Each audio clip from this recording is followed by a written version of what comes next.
Inilah sebuah bukti tentang hakikat cinta yang Allah contohkan melalui kehidupan Rasulnya.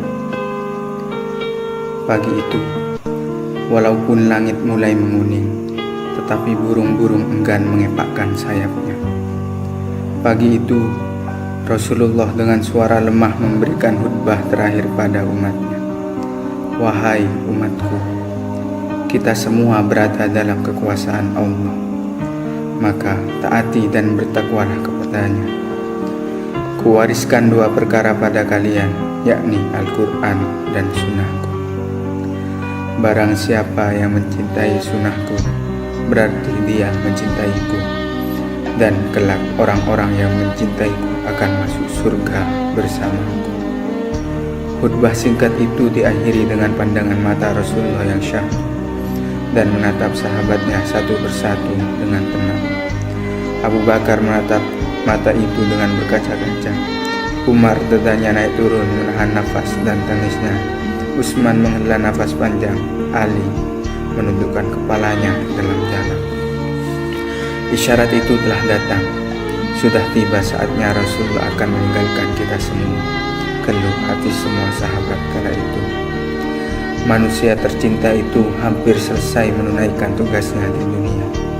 Tanda-tanda itu semakin kuat tatkala Ali dan Fadl dengan cermat menangkap Rasulullah yang kondisinya semakin lemah dan goyah ketika turun dari mimbar. Di saat itu, kalau saja mampu seluruh sahabat yang hadir di sana pasti akan menahan detik-detik berlalu. Matahari semakin tinggi, tetapi pintu rumah Rasulullah masih tertutup rapat. Di dalamnya Rasulullah sedang berbaring lemah dengan keningnya yang berkeringat dan membasahi pelepah kurma yang menjadi alas tidurnya. Tiba-tiba dari luar pintu terdengar seorang berseru mengucapkan salam. "Bolehkah saya masuk?" tanyanya pelan. Tapi Fatimah tidak mengizinkannya masuk. "Maaf, ayahku sedang demam," kata Fatimah sambil membalikkan badan lalu menutup pintu. Kemudian Fatimah kembali menemani ayahnya yang ternyata sudah membuka mata dan bertanya pada Fatimah, "Siapakah itu, wahai anakku?" "Aku tidak tahu, wahai ayahku.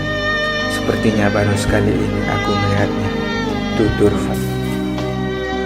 Lalu Rasulullah menatap putrinya itu dengan pandangan yang menggetarkan jiwa, seolah-olah seluruh sudut wajah anaknya itu hendak dikenal. "Ketahuilah, Dialah yang menghapuskan kenikmatan sementara. Dialah yang memesahkan pertemuan di dunia. Dialah malaikat maut," kata Rasulullah. Fatimah menahan ledakan tangisnya. Ia tidak menyangka ayahnya akan meninggalkannya untuk selamanya. Malaikat maut telah datang menghampiri. Rasulullah pun menanyakan kenapa Jibril tidak menyertainya. Kemudian dipanggillah Jibril yang sebelumnya sudah siap menyambut kasih Allah di atas langit dunia. "Jibril, jelaskan apa hakku nanti di hadapan Allah?" tanya Rasulullah dengan suara amat lemah. "Pintu-pintu langit telah terbuka, para malaikat telah menanti ruhmu, semua surga terbuka lebar menanti kedatanganmu," kata Jibril. Tapi semua penjelasan Jibril itu tidak membuat Rasulullah lega. Matanya masih penuh kecemasan dan tanda tanya. "Engkau tidak senang mendengar kabar ini?" tanya Jibril lagi. "Kabarkan kepadaku bagaimana nasib umatku kelak," tanya Rasulullah sambil mengkhawatirkan umatnya. "Jangan khawatir, wahai Rasulullah. Aku pernah mendengar Allah berfirman kepadaku, Kuharamkan surga bagi siapa saja kecuali umat Muhammad. Mereka kelak berada di dalamnya," kata Jibril meyakinkan. Detik-detik wafatnya Rasulullah semakin dekat. Saatnya Israil melakukan tugasnya sebagai malaikat pencabut nyawa. Perlahan-lahan ruh Rasulullah ditarik oleh Israil. Ketika itu tampak seluruh tubuh Rasulullah bersimbah bulu dan urat-urat lehernya menekan. "Jibril, betapa sakitnya sakaratul maut ini," perlahan desiran suara Rasulullah. Fatimah hanya mampu memejamkan matanya, sementara Ali yang ada di sampingnya menunduk semakin dalam, sementara Jibril memalingkan muka. Jijikkah kau melihatku hingga kau palingkan wajahmu, Jibril?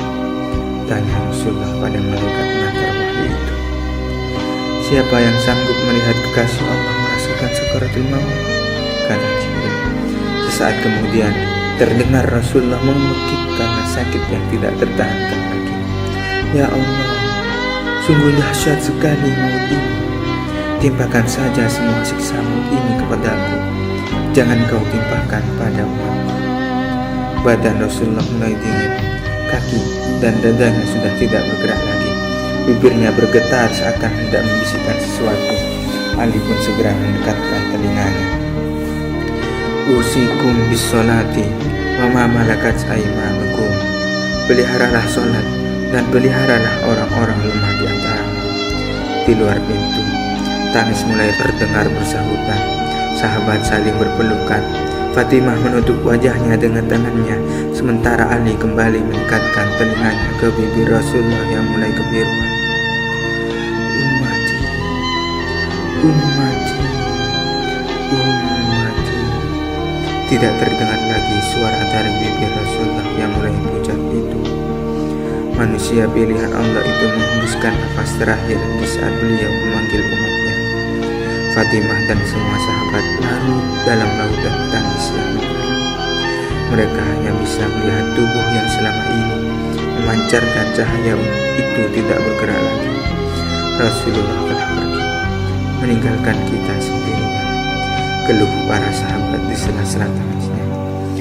Mampukah kita mencintai Nabi sebagaimana beliau mencintai kita sebagai umatnya? Jawabannya ada pada diri kita.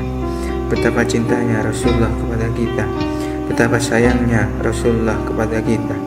Andaikan kita bisa bertemu dengan Rasulullah, sungguh kan pasti mengalir air mata.